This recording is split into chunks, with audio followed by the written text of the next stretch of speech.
Kemur þér fyrst upp í huga þegar ég segi rauðagerðismálið? Ég hugsa bara strax aftaka. Það var það sem fjölmiðlar fóru bara strax að tala um. Já, þetta orð, það var notað mjög mikið þetta morð til að lýsa því. Einmitt. En þú? Hvað hugsaðu þú?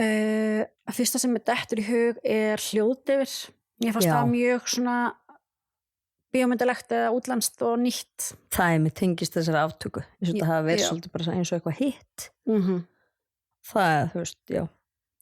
Og svo hugsa ég þetta fræga lekamál. Já, það tengist þessu. Og ég man bara hvað var mikið af sögum í gangi og slúðri og líka auðvitað fréttir og þannig að það var svona alls konar staðfestar upplýsingar og óstaðfestar upplýsingar í gangi. Já, mér leið svolítið þess að þetta væri einhver fleiri en ein saga og maður fekk aldrei að vita Einmitt. Aðra þeirra. Akkúrat, ég sammála.